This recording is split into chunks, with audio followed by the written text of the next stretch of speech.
L'approfondimento di Antenna 3 Nord-Est, buongiorno, ben ritrovati. Allora siamo in compagnia del CAF Veneto SRL con l'amministratore delegato Monica Giomo. Buongiorno Monica, che ben conoscete, e poi vi presento Anna Grazia Caretta, che è la responsabile dei servizi Colf Badanti e amministratori di sostegno. Buongiorno.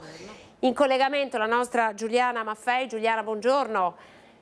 Buongiorno. Grazie, CAF CGIL di Treviso. Allora, avete capito, no? Amministratori di sostegno, badanti, siamo nel pieno delle campagne fiscali, siamo davvero nel cuore, Monica, della campagna fiscale, qui i telefoni sono bollenti, quindi è davvero importante in questa sede fare un po' il punto della situazione, di quali sono le scadenze prima di tutto, i moduli da portare, perché poi arrivare alla scadenza e mancano i moduli diventa complesso per voi e per chi sta seguendo le vostre pratiche. Nello specifico oggi fotograferemo anche la situazione di chi non è più autosufficiente, quindi ha un amministratore di sostegno, quali sono le spese che può detrarre, che tipo di dichiarazione può fare, chi si avvale dell'aiuto di una badante in casa, che cosa può scaricare, insomma, quindi attenzione davvero, perché oggi ci focalizzeremo su questo. Sapete che questo spazio di informazione è tutto dedicato a voi, perché potete intervenire in diretta da casa utilizzando il numero che vedete in sovraimpressione 0422 16 28 332. Chiamate e raccontateci i vostri dubbi, le vostre casistiche, in modo da poter fare degli esempi e da poter rispondere con i nostri esperti qui alle vostre domande. Sapete che poi gli sportelli li trovate sul territorio. Monica, partiamo con te. Siamo nel pieno della campagna fiscale, intanto ricordiamo le prossime scadenze e che cosa non bisogna dimenticare quando si arriva all'appuntamento. Allora sì, è un periodo chiaramente molto intenso per tutti gli operatori del settore dei centri di assistenza fiscale. Noi in questo particolare periodo dell'anno ci dedichiamo a dare assistenza naturalmente per la compilazione della dichiarazione dei redditi, in particolare il modello 730. A questo sappiamo che poi a livello normativo esiste comunque quello che chiamavamo l'ex modello 740, il modello unico, il modello redditi persone fisiche, che nel corso degli anni ha cambiato nome e ha cambiato veste. Quest'anno l'Agenzia Entrate ha dato anche, diciamo, una apertura verso il modello 730, facendo sì che le persone che fino all'anno scorso, perché erano proprietari titolari di alcune tipologie particolari di redditi, potessero utilizzare solo ed esclusivamente il modello redditi persone fisiche, da quest'anno in realtà possono utilizzare il modello 730. Ecco perché nel momento in cui la persona ci porta la documentazione il giorno dell'appuntamento, in realtà chi l'anno scorso magari era solito predisporre il modello redditi, può essere che quest'anno l'operatore gli dia appunto delle indicazioni operative per poter, diciamo, fare il 730. La scadenza naturale del modello 730 rimane il 30 di settembre e i nostri sportelli, chiaramente, a parte una breve pausa estiva, sono aperti tutta la settimana a disposizione. È possibile prenotare il proprio appuntamento telefonando, oppure anche semplicemente inviandoci una mail o utilizzando il WhatsApp o l'applicazione gratuita Digita CGIL, e noi cerchiamo chiaramente di anche ricontattare chi ci manda la mail, perché capiamo che a volte è difficile magari riuscire a prendere la linea telefonica, e quindi insomma basta solo anche il proprio nome e cognome e numero di telefono e noi provvediamo a richiamare. A brevissimo, qui a metà giugno, ricordiamo che c'è un'altra scadenza fiscale, che è quella dell'appuntamento dell'IMU, quindi chi ha eventualmente ancora la proprietà, insomma, di immobili per i quali è necessario procedere al pagamento dell'imposta comunale, naturalmente siamo a disposizione anche per la predisposizione di questo calcolo, e quindi del modello F24, e insomma da adempiere appunto entro il primo acconto entro metà di giugno e poi il saldo entro metà dicembre.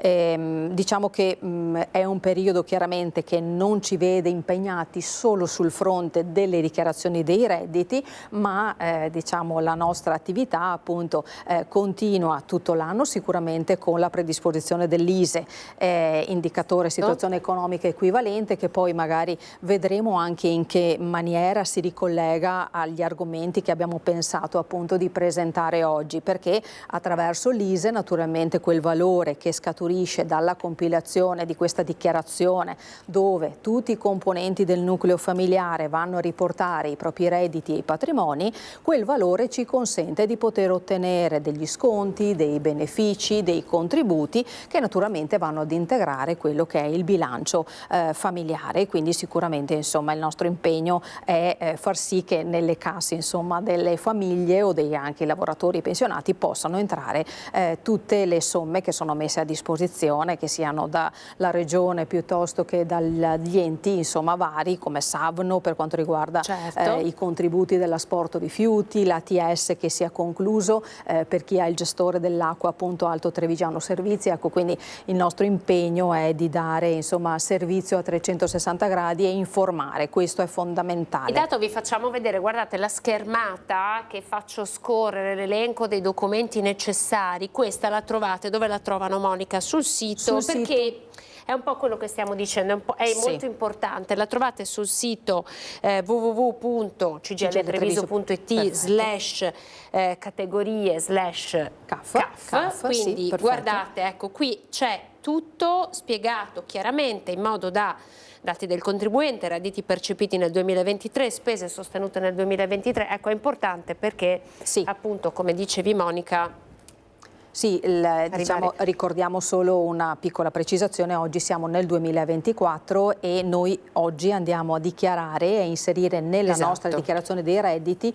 tutto ciò che abbiamo percepito come redditi nel corso dell'anno 2023, da gennaio al 31/12 o anche per frazione inferiore ad anno, chiaramente se abbiamo lavorato per un tempo inferiore, e tutto ciò che abbiamo comunque speso nel corso del 2023. Quindi io ricordo che 730 in particolar modo è comunque un'opportunità, lo ripeto sempre, ma perché effettivamente è così.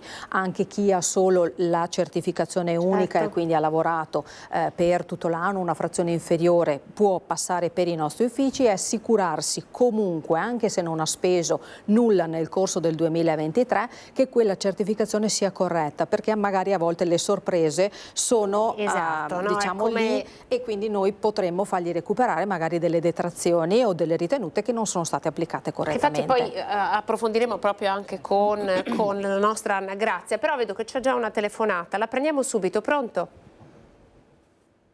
Delle detrazioni o delle ritenute che non... Pronto? La sentiamo, ci dica, abbassi un po' la televisione per piacere. Vittorino Benedetto da Longarone. Sto guardando la televisione per badanti e amministratori di sostegno. Sì. Io ho bisogno di una badante e di un amministratore di sostegno, perché ho la moglie anziana a casa. Come posso fare? Quindi a lei serve capire le procedure per poter, qui facciamo un po' un passo indietro probabilmente, Monica, ci aiuti tu. Intanto lei ha una moglie con un'invalidità? Sono sordo e ho perso l'apparecchio. Abito a Longarone. Longarone, Quindi attraverso i nostri colleghi di Belluno. Facciamo rispondere alla nostra Anna Grazia. Sì, volentieri. Buongiorno. Il discorso della badante eventualmente sa che qualora lei avesse già individuato una persona da poter assumere, i colleghi del CAF di Belluno possono farle e gestirle il contratto. Per quanto riguarda l'amministratore di sostegno, è una pratica da gestire con il Tribunale di Belluno, sempre attraverso i colleghi del CAF di Belluno, e in quel caso lì, se non ha la possibilità di farlo lei direttamente o ha un altro familiare che può prestarsi a fare l'amministratore di sostegno per sua moglie, può essere richiesta la nomina direttamente al Tribunale, quindi al Tribunale è presente una lista di persone che non è necessario che siano sempre degli avvocati, ma che si rendono disponibili a gestire, a fare l'amministratore di sostegno per la persona che in autonomia totalmente non autonomo o anche parzialmente non autonomo non è più in grado di gestirsi e di gestire il proprio patrimonio. Quindi posso darle delle informazioni più precise. Se ha una domanda precisa riguardo le badanti, il contratto è un contratto nazionale, distingue la badante se è in convivenza, quindi se viene ad abitare da voi oppure se viene ad aiutarvi solo per alcune ore a settimana, con una retribuzione che nel primo caso è una retribuzione mensile, mentre nel secondo caso è una retribuzione oraria. Si procede al contratto, al cedolino di paga mensile, i contributi da pagare all'INPS, per ogni contratto di lavoro ci sono i contributi INPS da versare, sono invece con scadenze trimestrali. Una parte dei contributi che paga all'INPS è una quota che può dedurre quando fa la dichiarazione dei redditi, e qui eventualmente ci riallacciamo al periodo giusto.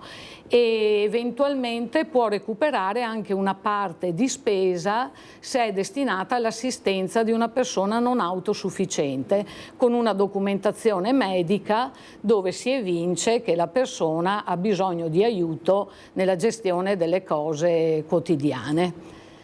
Quindi una documentazione medica da presentare importante, chi la rilascia? Potrebbe rilasciarla anche il medico di base, perché spesso al certificato del medico di base segue la domanda dell'invalidità e dell'accompagnatoria.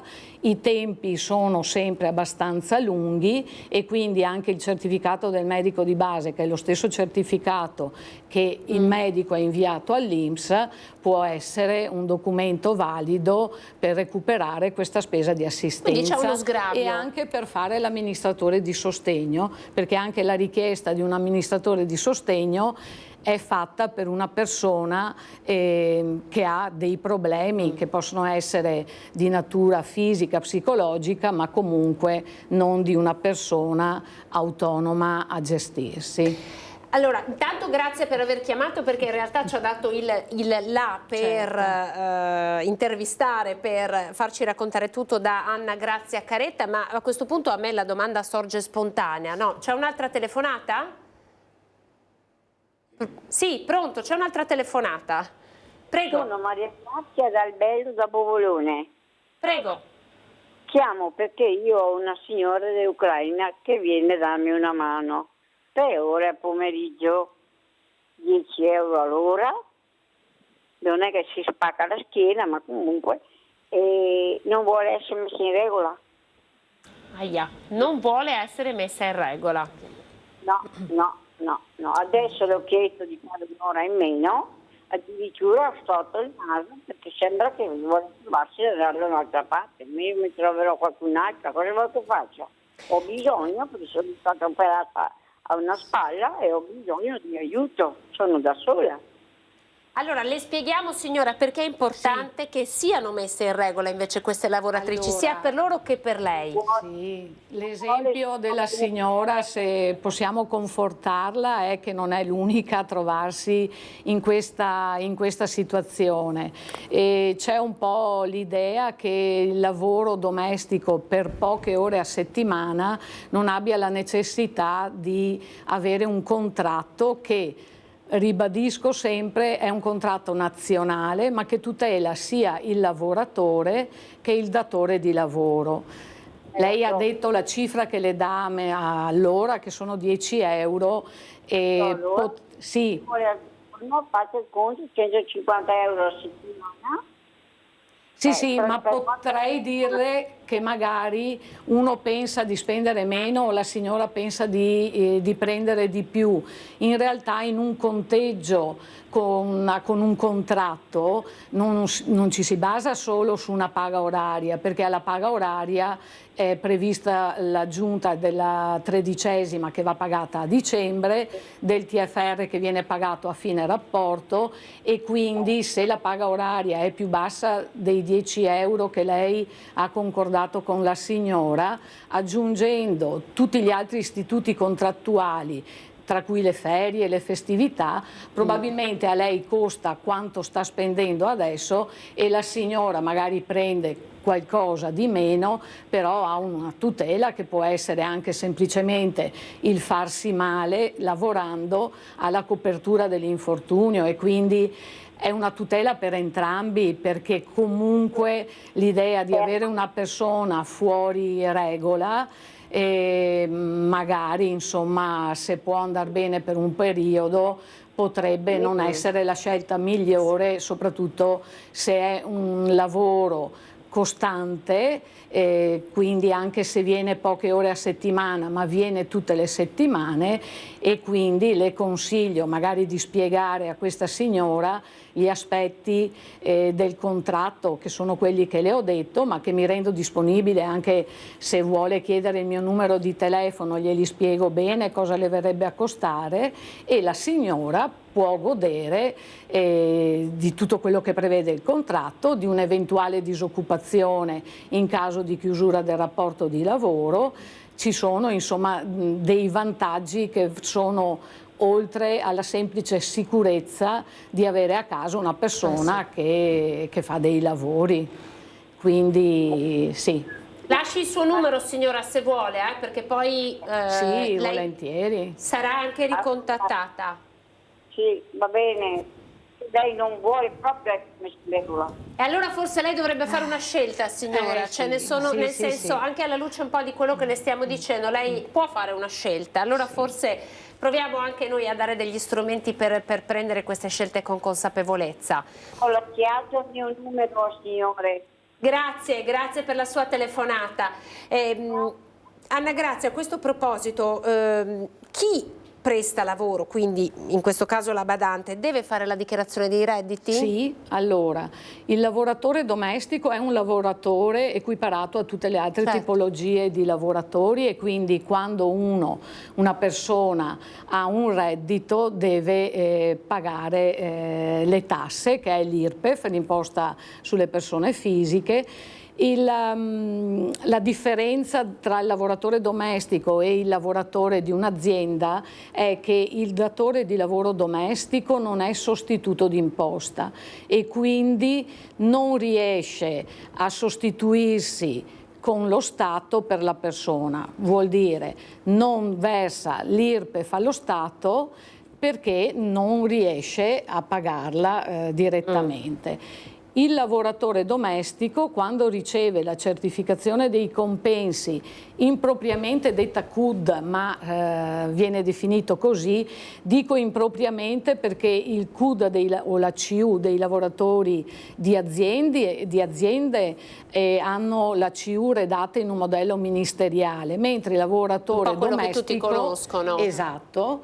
E il lavoratore domestico, sempre per il motivo che il datore di lavoro non è sostituto d'imposta, viene redatta una dichiarazione dove comunque viene scritto l'importo del reddito che la persona ha percepito. Su questo reddito che la persona durante l'anno ha percepito senza nessuna trattenuta, la persona dopo, quando fa la dichiarazione dei redditi, in base al meccanismo dei conteggi del 730, che è scaglione di reddito equivalente IRPEF da pagare, percentuale di IRPEF, ma c'è anche un meccanismo di detrazioni sia per lavoro dipendente che per il vecchio bonus Renzi, insomma sarebbe un po' lunga da spiegare, ma magari il lavoratore domestico si ritrova trova ad avere anche degli sgravi non indifferenti. Quindi ci sono degli sgravi di cui Certo. può beneficiare. Sì, Insomma, sì. anche questa è una novità, no? Cioè, non è una novità, ma possiamo dirla perché probabilmente non ne sono tutti a conoscenza. Mi permetto di dire, non per far paura a nessuno perché non è il caso, ma che già dallo scorso anno, dagli anni precedenti, i lavoratori domestici sono nel mirino dei controlli dell'Agenzia delle Entrate, proprio per questo motivo, perché spesso, non in malafede, ma spesso pensano che il loro reddito sia come un reddito di un lavoratore dipendente già tassato, invece non è così. Quindi, per evitare spiacevoli controlli e andare anche ad aggravare le situazioni, perché se alla scadenza naturale devo versare 10 ma dopo vengo sottoposto a un controllo, magari quei 10 diventano anche 20, quindi se non altro il messaggio che posso dare è quello che il lavoratore domestico verifichi l'obbligatorietà di fare la dichiarazione. E questo è sicuramente un passaggio fondamentale, certo. Giuliana Maffei, sono da te perché abbiamo sentito nella telefonata che abbiamo ricevuto una persona che diceva di avere la moglie con un'invalidità. Allora, i soggetti che sono titolari di un'invalidità, di che tipo di detrazione o deduzione possono beneficiare? Facciamo un passaggio nei loro confronti per capire anche, insomma, a che cosa hanno diritto. Beh, innanzitutto bisogna capire che in dichiarazione dei redditi si possono, noi parliamo di oneri, ma di fatto sono spese, ci sono oneri deducibili e oneri detraibili. Allora, per quanto riguarda gli oneri detraibili, sono quegli oneri che vanno ad abbattere l'imposta. Quindi io ho 10.000 euro, ho pagato 10.000 euro di tasse, ho sostenuto spese per altri 10.000 euro, la detrazione per cui posso usufruire su quei 10.000 euro sono 1.900 euro. Quindi le mie tasse mi verranno restituite 1.900 euro di tasse che ho pagato. E invece poi ci sono gli oneri, spese deducibili, e queste spese, il recupero di queste spese mi va ad abbattere il reddito imponibile. Quindi io ho preso 10.000 euro e ho 10.000 euro di oneri deducibili, il mio reddito imponibile sarà pari a 0 e mi vengono restituite tutte le imposte che ho pagato io nell'anno di riferimento. Questa è una cosa importante perché è molto differente quello che io vado a recuperare con un onere detraibile e un onere deducibile. Fatta questa distinzione andiamo più nello specifico della domanda che mi ha fatto appunto lei. Allora, per quanto riguarda i soggetti con disabilità, ci sono delle detrazioni e deduzioni particolari. Partiamo nello specifico da quel che interessa le spese mediche.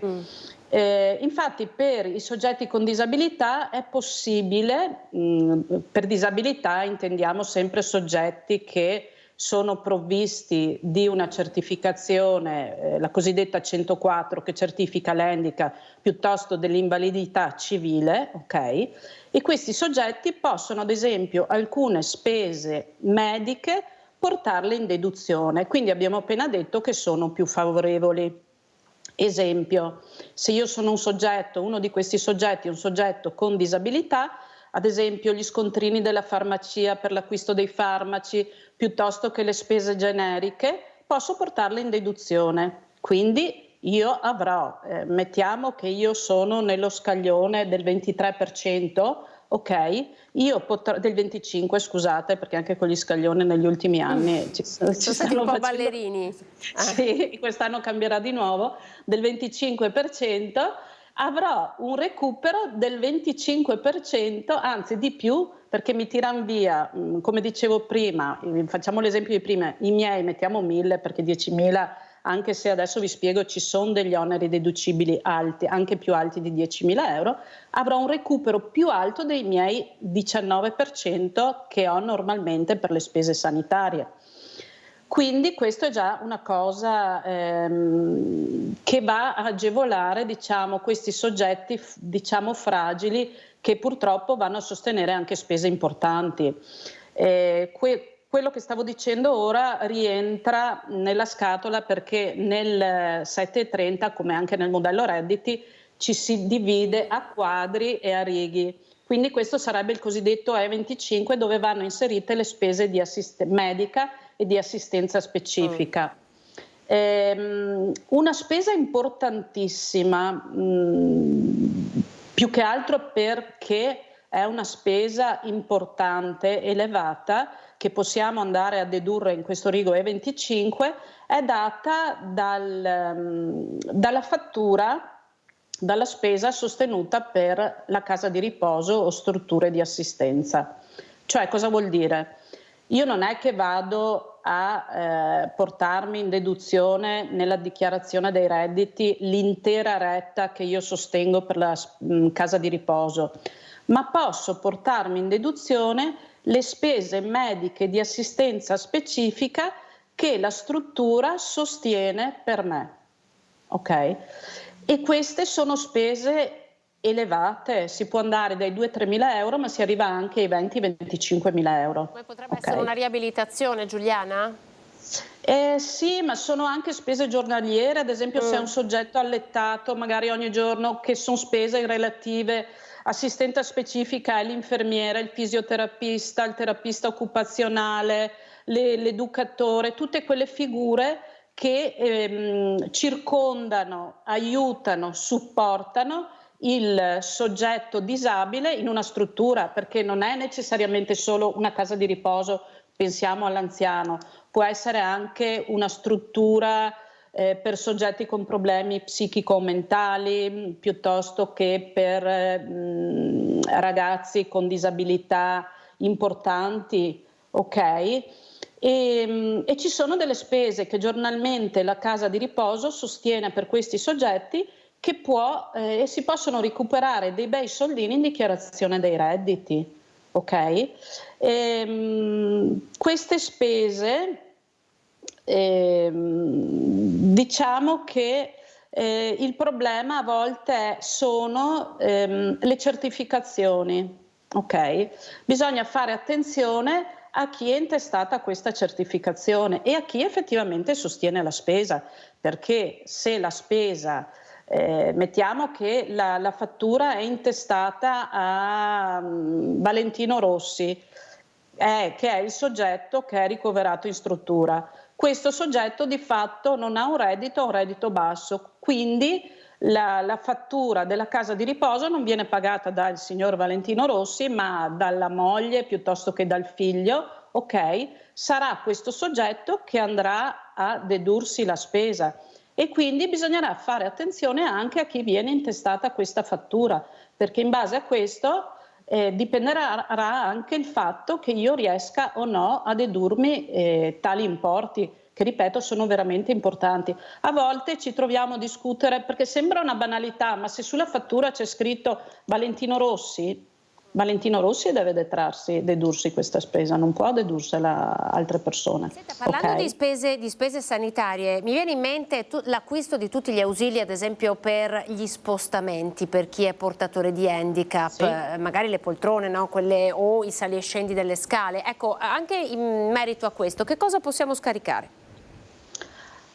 Allora, ci sono molti ausili che possono essere detratti in dichiarazione dei redditi, sono tutti quelli che sono collegati all'agevolazione della deambulazione e sollevamento dei soggetti disabili.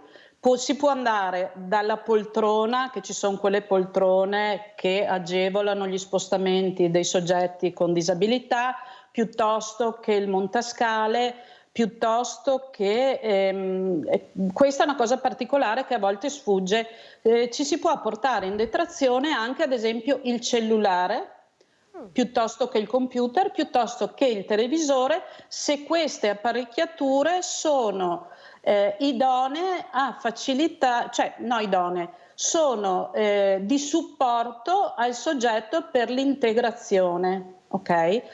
Per far sì che questo avvenga, però, che si possa portare in detrazione queste spese, oltre alla certificazione, come dicevo prima, che attestano l'handicap piuttosto che l'invalidità civile, ci vuole una certificazione del medico che colleghi questo ausilio alla disabilità. Okay? Ad esempio, se un soggetto è sordo piuttosto che cieco, Certo. potrebbe essere un lettore braille piuttosto che un cellulare per il sordo o un computer. Altra cosa particolare che si può sempre portare in detrazione, questa è la scatola, io le chiamo scatole delle 3, che è la sezione dove noi possiamo portare in detrazione gli ausili per i soggetti disabili. Si può portare in detrazione anche la bicicletta con pedalata assistita.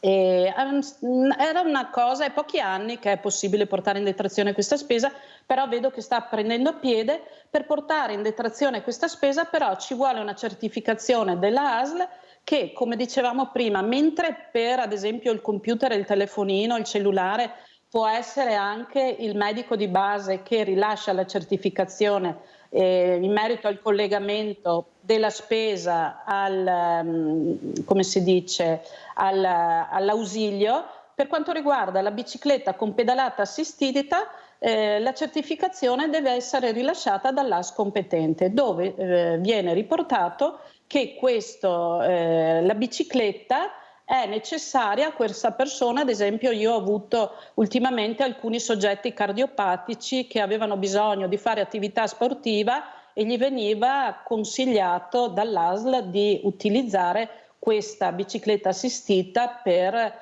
muoversi senza però creare danno al fisico in merito alla loro disabilità. Allora, Giuliana, abbiamo una telefonata, ma poi vorrei passare la palla a Monica perché stiamo capendo quanto sia importante avere tutta la documentazione necessaria per poter godere di queste detrazioni. Quindi da chi deve essere fatta, persona specifica, ASL piuttosto che medico di base, deve essere conservata. Ad esempio ci sono i ticket delle spese, no? Che, insomma, ecco, e quindi dopo Monica su questo facciamo un passaggio perché è importante. Ma abbiamo una telefonata, pronto? Pronto? Pronto? Sì. Sì, la sentiamo. Ma vedo sulla televisione che... Noi la ascoltiamo, parli pure. No, io volevo mettere sulla bilancia che adesso state parlando Io sono una signora 100% invalida. Io ho 3 persone che lavorano, alternano, però nessuna vuole mettersi in carte perché è pensionate oppure hanno il secondo lavoro. Quindi il giardiniere che mi fa un pezzettino di giardino vuole 20 euro. Le signore cominciano a dire 10 euro, 11 euro all'ora. A me mi sembra che stanno approfittando queste persone. Io, come l'ho detto, io ho bisogno che mi badano. Io ce l'ho mia figlia, però giustamente hanno una famiglia, quello che può fare, ma io ho bisogno delle persone. Allora una non vuole tanto perché se no deve mettersi in carta. Praticamente nessuno vuole mettersi in carta perché è secondo lavoro. Io, che sono una 100% di invalidità, come faccio? Questo è un problema che conoscete probabilmente. Sì. No, voleva dire al signore che stanno parlando che c'è questo problema per noi. Non è perché io vado a cassa e mi faccio le mie carte, però io ho il problema che non posso mettere nessuna e non posso scaricare su 7.30 perché le persone non vogliono, lo fanno tutti secondo lavoro e sparano quelli numeri degli stipendi che io con una pensione minima non è che posso viaggiare. Volevo che era un tema che volevo che Affrontare con noi. Chi risponde? Io la ringrazio perché è una trasmissione veramente favolosa, perché noi almeno qualcuno che ci difende, che ci aggiorna, ecco, come dobbiamo comportarsi.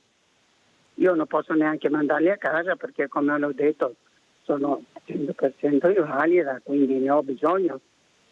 Chi risponde? Diciamo che la signora mette in luce due aspetti, diciamo quello umano sicuramente viene da pensare che le persone che danno servizio alle famiglie, non dobbiamo chiaramente insomma nasconderci che ci sono delle figure, la signora l'ha sottolineato, che hanno già un'occupazione o sono in pensione e quindi si adoperano per aiutare chiaramente da un lato le persone come la signora o comunque famiglia a fare dei lavori in casa.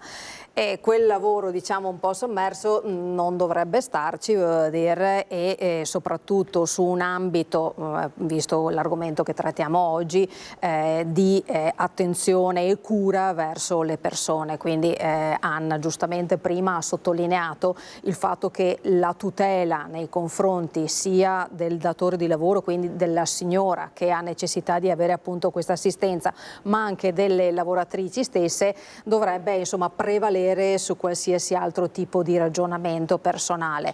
Poi naturalmente il fatto che la signora abbia tra virgolette delle difficoltà poter, immagino, recuperare delle spese probabilmente rispetto a una possibile assunzione come datore di lavoro, magari ci sono altre strade, Anna, e quindi insomma le soluzioni potremo comunque prospettarle alla signora, però il punto focale è la difficoltà esattamente di persone, ma dovuta più che altro anche probabilmente a non essere perfettamente a conoscenza di cosa voglia dire avere un contratto, perché anche se hanno altre occupazioni, un reddito per poche ore a settimana di cui pare lei abbia necessità non va a incidere in maniera così importante in una dichiarazione dei redditi. Mancherebbe un po' il discorso che esula un po', ma di sensibilizzare anche le persone in un verso e anche nell'altro, perché le signore che hanno chiamato hanno la difficoltà a trovare le persone che vogliano accettare il contratto. Spesso capita anche il contrario, quindi sono due problemi che non sono di poco conto, perché danno spazio a delle situazioni anche poco piacevoli, perché non sono del tutto gestite, e quindi la necessità sarebbe, io capisco le necessità delle famiglie che hanno bisogno dell'aiuto, capisco la necessità delle persone che hanno bisogno di lavoro, ma spesso si riescono a conciliare le due richieste trovando delle soluzioni che possono essere, magari io chiamo anche di mezza via, perché parlando si può vedere anche che la stessa persona faccia più di una cosa.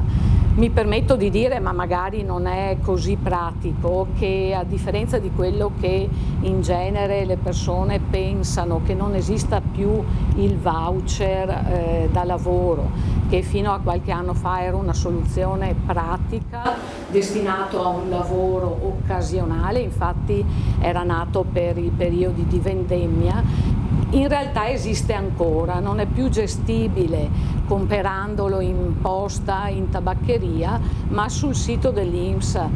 Si chiama libretto famiglia ed è una soluzione che per lavori di questo genere, saltuari o comunque di poche ore, potrebbe essere la soluzione che mette il cuore in pace al datore e anche al lavoratore. Allora, ci dobbiamo fermare, abbiamo pochi secondi di pubblicità, poi Monica ripartiamo da te ancora con Giuliana per capire anche, ad esempio, perché qui abbiamo parlato di soggetti portatori di handicap, ma magari ci sono anche i soggetti che hanno dei disturbi dell'apprendimento e possono sostengono delle spese che gli aiutano proprio in questo senso. Vediamo di capire che cosa si può portare in detrazione. A tra pochissimo.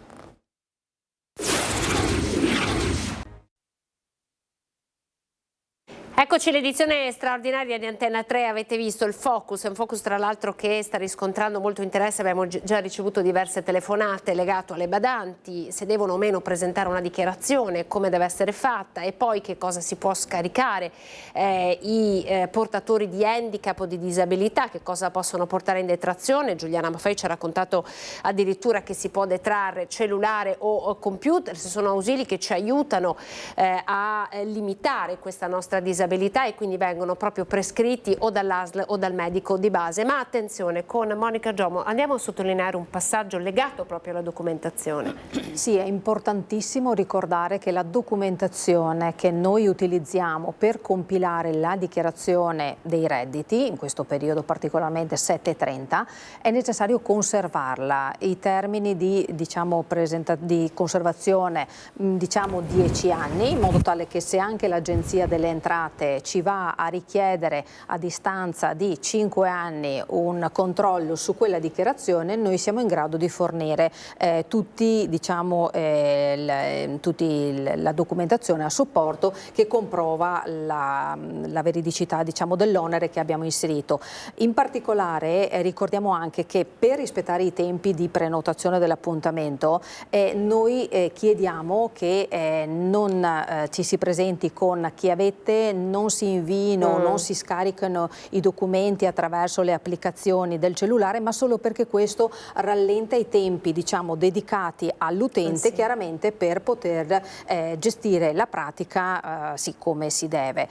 Un'altra cosa importante sono, a parte la tracciabilità, che ormai insomma sto termine l'abbiamo imparato da un po' di anni, tutte le spese vanno pagate non in contanti ma per semplificare tramite bancomat, carta di credito, insomma bonifico bancario o assegno, proprio perché ci sia la tracciabilità di quell'onere.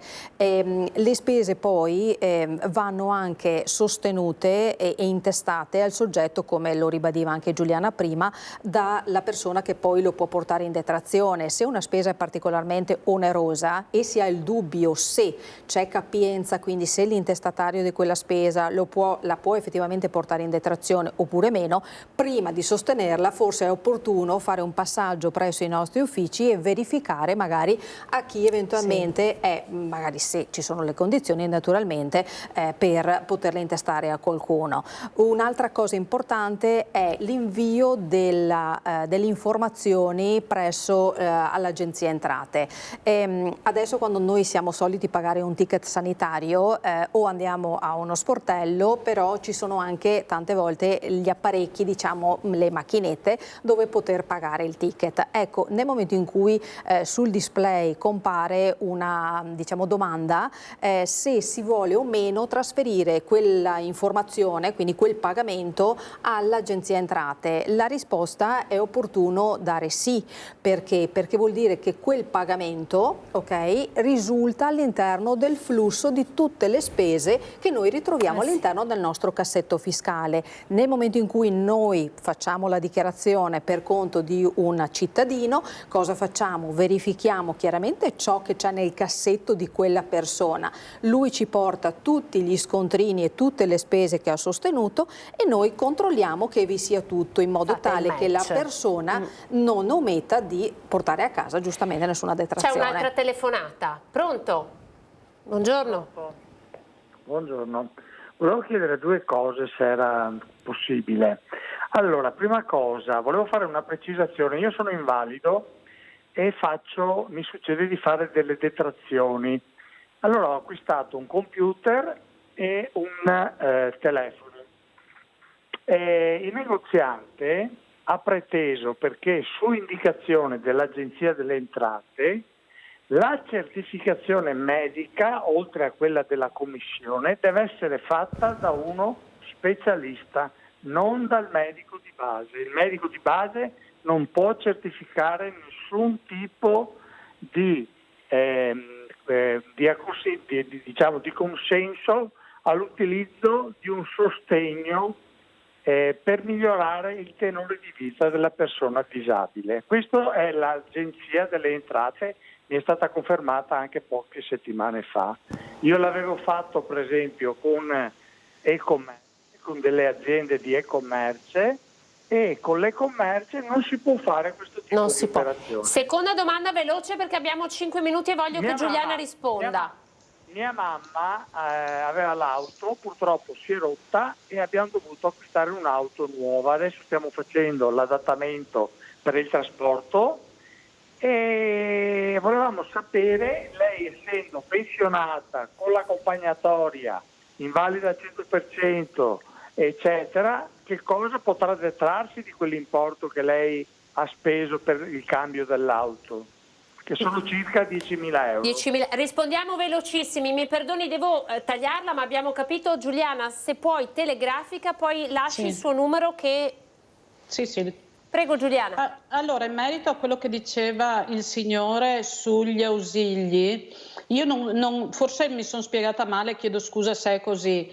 Non può essere certificata l'invalidità o l'handicap dal medico di base, ma da una commissione medica competente. Quello che può fare anche il medico di base è fare la certificazione che certifica il collegamento di quell'ausilio a quel cellulare piuttosto che computer. Quindi il medico di base può scrivere 2 righe dicendo che il cellulare serve al signor X per problemi legati a questo, ok? Per sopperire al proprio handicap. Questo può fare il medico di base, ma l'handicap e l'invalidità la può rilasciare solo la commissione medica competente, ok? Mi raccomando, è chiaro questo. L'Agenzia delle Entrate me l'ha negato, me l'ha bocciato. Ma perché forse l'apparecchio che ha acquistato lei non si collegava al suo handicap? Perché non è che tutti, cioè io ho male una gamba e mi danno il cellulare o piuttosto che il computer. Perché vuole deve solo essere quello collegato al mio handicap. Vuole quello dello specialista, vuole solo quello dello specialista. Secondo me no, nel visto è scritto no. diversamente. Guardi, mi lasci il numero. Sì. Siccome poi ogni caso è a sé e la materia fiscale sembra una cosa fatta di numeri. L'Agenzia delle Entrate mi ha rifiutato diversi anni perché Guardi, devo chiederle cortesia, siamo davvero in chiusura, quindi devo chiederle di lasciare il suo numero di telefono e Giuliana le risponderà privatamente. Giuliana, d'accordo? Va bene, ok. Perché abbiamo... Sì. Abbiamo veramente un paio di minuti, vorrei tirare un po' le fila. Tra l'altro, quindi lasci il suo numero di telefono, grazie Giuliana. Velocissima, persone con disturbi di apprendimento cosa possono portare in detrazione? Anche qua cioè non ci sono solo soggetti con handicap, ma ci sono anche soggetti che hanno dei disturbi. Ultimamente ne stanno diagnosticando molti con disturbi dell'apprendimento che vanno dalla dislessia, discalculia, disgrafia e tutte queste cose qua. Questi disturbi devono essere certificati, no, certificati è una parola, attestati da una commissione competente, anche questa, dall'ASL, e si può portare in detrazione tutti quegli apparecchi, quegli ausili di tipo informatici che vanno ad aiutare a superare il soggetto affetto da questo disturbo, ad esempio nella lettura, nella scrittura e nel calcolo. Questi soggetti possono essere sia minorenni che maggiorenni e questa spesa può essere portata in detrazione non solo da chi la sostiene, ma la posso portare in detrazione anche per soggetti fiscalmente a carico. Giuliana, grazie. Purtroppo il tempo a nostra disposizione è terminato. Noi abbiamo ancora tutta una parte dedicata all'amministratore di sostegno, quindi se era una delle questioni che avete a cuore e che vi coinvolgono, utilizzate i contatti che vedete in sovraimpressione, utilizzate anche tutti i contatti che trovate su internet per contattare il CAF CGIL di Treviso. Noi, Monica, ce lo devi promettere, dobbiamo dedicare un'altra puntata all'amministratore di sostegno e riportare qui con noi Anna Grazia Caretta, perché anche qui ci sono diverse spese che si possono scaricare, diverse notizie che dobbiamo dare. È una pratica, sì. È una pratica importante. Su cui si può parlare. E allora dedicheremo a questa un'altra puntata. Grazie a Giuliana Maffei in collegamento, Monica Giomo, amministratore delegato CAF Veneto SRL, e grazie ad Anna Grazia Caretta, che è la responsabile dei servizi Colf Badanti e appunto amministratore di sostegno. Grazie a voi per averci seguito. Si torna a parlare con il CAF per darvi davvero tutte le informazioni utili perché la dichiarazione diventi davvero una grande opportunità e non soltanto, insomma, un adempimento. Arrivederci, grazie per essere stati con noi e alla prossima puntata.